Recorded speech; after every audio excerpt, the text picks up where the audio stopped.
오늘 우리에게 주시는 하나님 말씀 함께 봅니다. 오늘 우리에게 주시는 하나님 말씀은 시편 17편 1절부터 5절입니다. 그러면 다 함께 읽습니다. 여호와여 의의 호소를 들으소서. 나의 부르짖음에 주의하소서. 거짓되지 아니한 입술에서 나오는 나의 기도에 귀를 기울이소서. 주께서 나를 판단하시며 주의 눈으로 공평함을 살피소서. 주께서 내 마음을 시험하시고 밤에 내게 오시어서 나를 감찰하셨으나 흠을 찾지 못하였사오니 내가 결심하고 입으로 범죄하지 아니하리이다. 사람의 행사로 논하면 나는 주의 입술의 말씀을 따라 스스로 삼가서 포악한 자의 길을 가지 아니하였사오며 나의 걸음이 주의 길을 굳게 지키고 실족하지 아니하였나이다. 아멘. 오늘 말씀의 제목은 내 마음을 시험하였습니다입니다. 그러면 본문의 말씀을 통해 함께 은혜 나누도록 하겠습니다. 이에 본문의 말씀을 보면 여호와여 의의 호소를 들으소서. 나의 부르짖음에 주의하소서. 거짓되지 아니한 입술에서 나오는 나의 기도에 귀를 기울이소서라고 하는 말씀으로 시작을 합니다.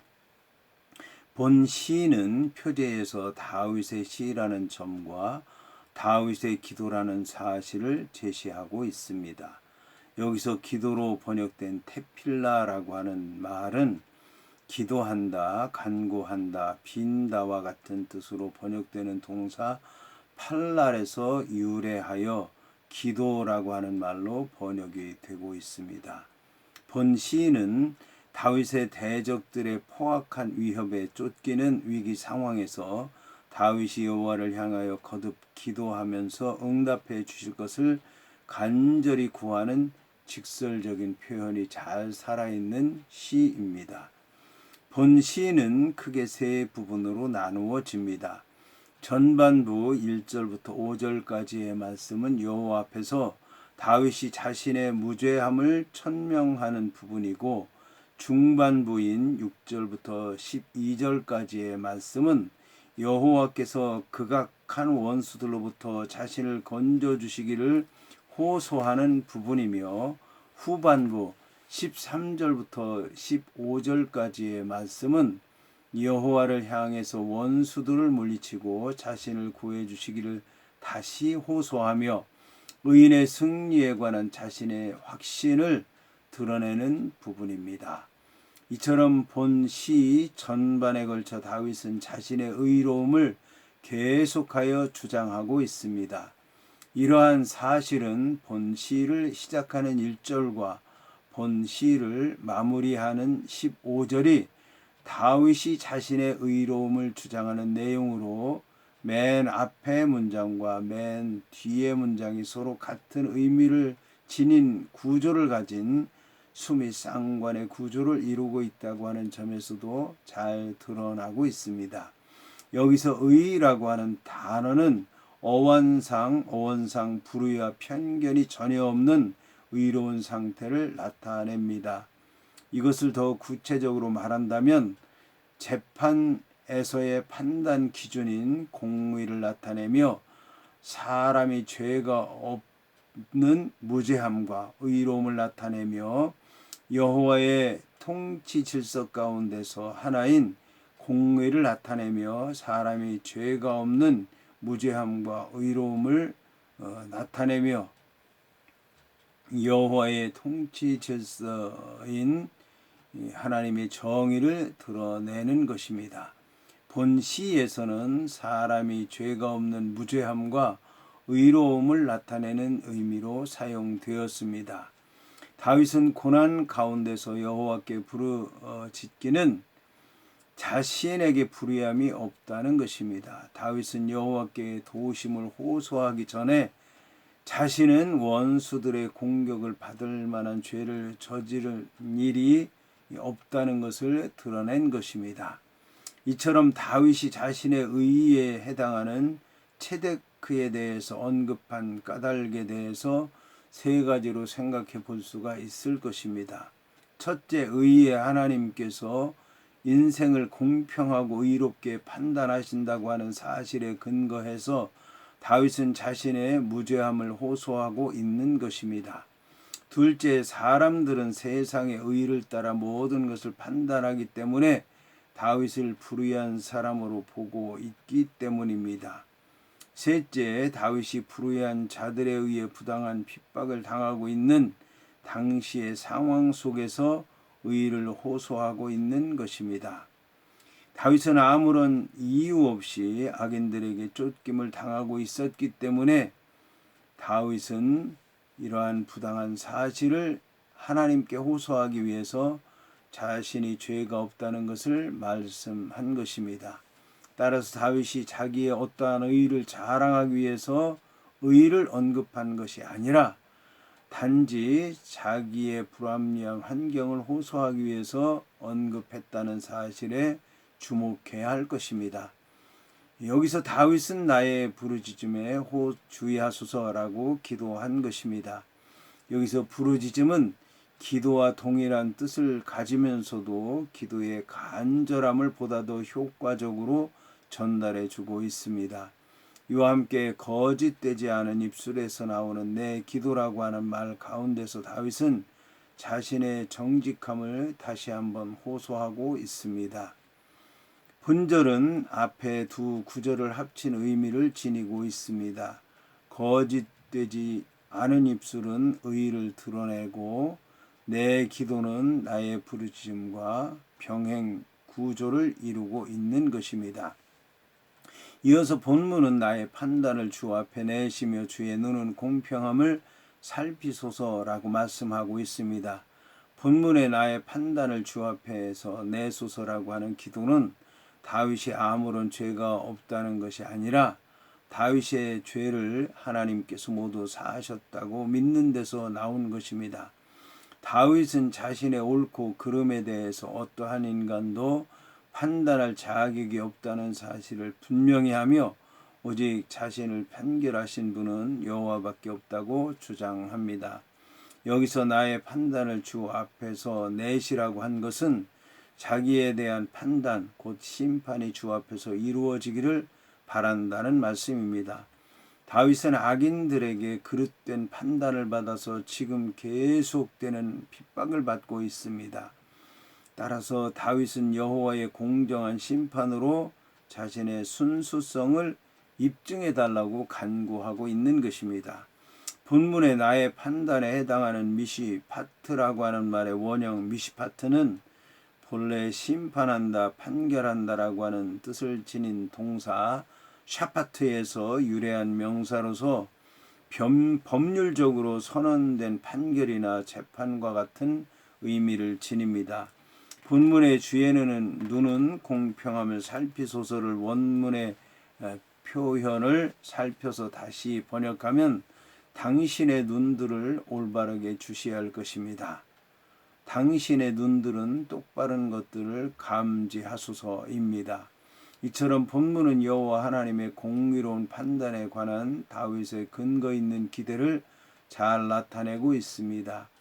본문 가운데 나오는 공평함에 해당하는 히브리어 메샤르라고 하는 말은 진실함 또는 의로움이라는 뜻을 지닙니다.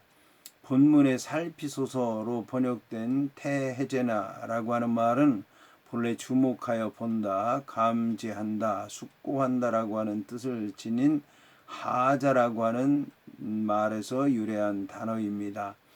여기서 다윗은 자신의 진실되고 의로운 행위를 근거로 해서 악한 자들에게 핍박을 당하는 자신을 살펴달라고 기도하고 있는 것입니다. 이러한 다윗의 기도는 여호와의 뜻을 온전히 순종한 의로운 자만이 할 수 있는 것입니다. 이어서 본문은 주께서 내 마음을 시험하시고 밤에 나를 권고하시며 나를 감찰하셨으나 흠을 찾지 못하셨으니 내가 결심하고 입으로 범죄하지 아니하리이다 라고 말씀하고 있습니다. 본문에서 다윗은 여호와 하나님께서 자기 자신을 속속들이 알고 계신다는 사실을 강조하고 있습니다. 마음은 모든 생각과 행동의 근원입니다. 이러한 마음을 여호와께서 이미 시험하셨다는 것입니다. 여기서 시험한다는 뜻을 지닌 빠한이라고 하는 말은 본래 금속의 순도를 검사하거나 사물의 속성이나 순도를 결정하기 위해서 어떤 것을 시험하는 것을 의미합니다. 이 단어는 특히 순수한 금속만을 뽑아내기 위해서 원석을 풀무불 속에 집어넣어서 단련하는 것을 나타냅니다. 이러한 원문의 의미를 고려할 때에 다윗은 자신이 단순히 가만히 앉아서 여호와의 불꽃 같은 눈을 통해서 조사를 당한 것이 아니라 여호와에 의해 주어진 수많은 시련들을 통해서 자신의 순전함을 조사받았다는 것을 얘기하고 있습니다. 본문의 밤에 나를 권고하시며 나를 감찰하셨다고 하는 말씀은 여호와께서 밤중에 다윗을 시험하시기 위해서 다윗을 방문했다는 것을 뜻합니다. 그런데 이 말은 실제적으로 다윗이 밤에 여러 시간을 기도하며 자기 자신을 성찰했다고 하는 사실을 암시하는 듯합니다. 하지만 여기서 밤매로 번역된 라엘라라고 하는 말은 본래 시간 가운데서 밤을 의지하기도 하지만 본문에서는 비유적인 의미로 사용되었다고 볼 수가 있습니다.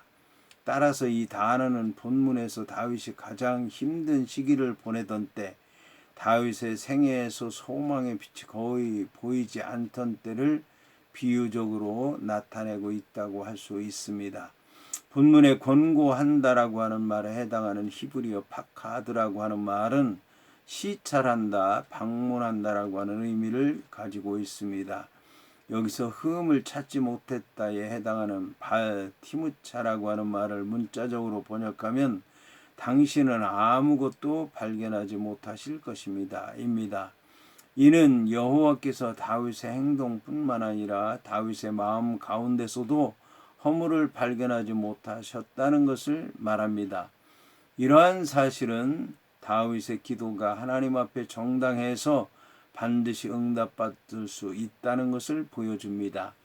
이에 더 나아가 다윗은 내가 결심하고 입으로 범죄하지 아니하리이다라고 함으로써 자신에게서 허물이 발견되지 않았지만 하나님 앞에서 더욱 온전하기를 앞으로 힘쓰겠다라고 하는 말입니다.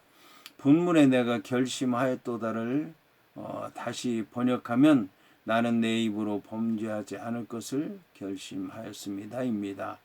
입술은 사람이 다스리기 가장 어려운 것이라고 야고보서 3장 2절에서 말씀하고 있습니다. 그러나 다윗은 여호와 앞에서 참으로 온전하기 위해서 자신의 입술에 파수꾼을 세우려고 했던 것입니다. 여기서 결심한다라고 하는 말에 해당하는 자맘이라고 하는 말은 마음을 굳게 정하는 것을 의미하는 동사입니다. 이 동사는 일시적인 감정에 치우쳐서 마음을 굳게 정하는 것이 아니라 치밀한 생각 끝에 마음을 굳게 정하는 것을 나타냅니다. 이 단어가 특히 본문에서는 완료 시제로 사용되어서 자신의 입술로 범죄하지 않겠다는 다윗의 결심이 얼마나 깊은 생각의 결과인지를 잘 보여주고 있습니다. 이어서 다윗은 사람의 행사로 논하면 나는 주의 입술의 말씀을 따라서 스스로 삼가서 포악한 자의 길에 행하지 아니하였다라고 말씀하고 있습니다. 본문도 역시 다윗이 자신의 의로움을 호소하는 구절입니다. 본절 4절에서 사람의 행사라고 하는 말은 3절의 마음과 대조되는 말로서 외적인 행동들로서 일상적인 삶을 의미한다고 볼 수가 있습니다. 3절에서 마음에 초점을 맞추어서 자신의 의로움을 드러냈던 다윗이 본절 4절에서는 겉으로 드러나는 행위에 초점을 맞추어서 보아도 자신에게는 아무런 흠이 없다는 사실을 강변하고 있는 것입니다. 마음의 순수함을 호소한 다윗은 이제 자신의 일상적인 삶의 순수함을 호소하려고 한 것입니다. 본문의 포악한 자의 길은 살인이나 강도와 같은 뜻을 지닌 말입니다. 이것들은 가장 일반적인 악으로서 모든 악을 대표하는 것이라고 할 수 있습니다. 이러한 모든 악을 다윗은 피하였는데 이는 주의 입술의 말씀 곧 여호와의 계시의 말씀 안에서 이룰 수 있었습니다. 한편 본문 전체에서 가장 강조되고 있는 단어는 나에 해당하는 아니라고 하는 단어입니다. 히브리서에서는 일반적으로 동사에 주어가 포함되어 있기 때문에 특별하게 인칭 대명사를 주어로 사용하지 않아도 됩니다. 그런데 주어를 강조하려고 할 때는 인칭 대명사를 주어로 따로 쓰고 있습니다. 그런데 본절의 1인칭 단수 대명사 아니라고 하는 말이 바로 단어를 강조하기 위해 뜻을 강조하기 위해서 사용된 경우인 것입니다. 이 나에 해당하는 아니라고 하는 단어를 다윗이 사용한 것은 다윗은 다른 사람은 몰라도 자기 자신만큼은 하나님의 입술의 말씀을 따라 살면서 결코 포악한 자의 길에 행하지 않았다는 사실을 강조하고 있는 것입니다. 이에 더 나아가 다윗은 세상 사람들이 자신에 관해서 무엇라고 비난하든 자신은 결코 불의를 행하지 않았다는 것을 자기 양심에 비추어 증명할 수 있다고 말하는 것입니다. 이어서 본문은 나의 걸음이 주의 길을 굳게 지키고 실족하지 아니하였나이다 라고 말씀하고 있습니다. 본절 5절에 나의 걸음이 주의 길을 굳게 지켰나이다 라고 하는 4절의 내용 말씀은 4절의 내용 나는 주의 입술의 말씀을 따랐다는 말씀을 보충하는 구절입니다. 그런데 본절은 앞절과 내용상 대조를 이루고 있습니다. 이 두 구절에서 다윗은 포악한 자의 길과 주의 길을 대조시키고 있는 것입니다. 한글 개역개정 성경에서는 두 단어 모두 길로 번역했지만 원문상 4절에 길에 해당하는 오라흐라고 하는 말은 사람들이 자주 지나다니는 큰 길을 의미하는 반면 본절 5절에 막갈이라고 하는 말은 사람들이 별로 다니지 않는 좁은 길을 의미하는 단어입니다. 이러한 대조를 통해서 다윗이 강조하려고 하는 것은 포악한 자들의 길은 다수가 따르는 삶의 양식인 반면에 여호와 하나님의 길은 소수만이 따르는 삶의 양식이라고 하는 것입니다. 다윗이 비록 많은 사람들이 따르기를 거부하는 힘든 길이지만 좁은 길을 따랐던 것은 그 길에 생명이 있고 복이 있다는 것을 알았기 때문입니다. 다윗은 소극적으로 포악한 자의 길에 행하지 아니하였을 뿐만 아니라 적극적으로 주의 길을 굳게 지켰다는 말입니다. 여기서 주의 길을 굳게 지켰다는 말은 신명기와 같은 율법의 말씀을 순종하는 삶을 가리킵니다. 여기서 우리는 두 가지의 길을 생각할 수 있습니다. 그것은 악인의 길과 의인의 길인 것입니다. 이러한 두 길은 시편의 서론이라고 할 수 있는 1편에 이미 언급된 것으로서 시편 전체의 주제이기도 합니다. 한편 본문에 실족한다라고 하는 말은 발이 미끄러진다라고 하는 뜻입니다. 하지만 본문에서는 부정을 나타내는 빨이라고 하는 단어와 함께 사용되어서 다윗 자신이 주의 길을 굳게 지켜서 어떠한 상황에서도 탈선하거나 미끄러지지 않았다고 하는 것을 나타내고 있습니다.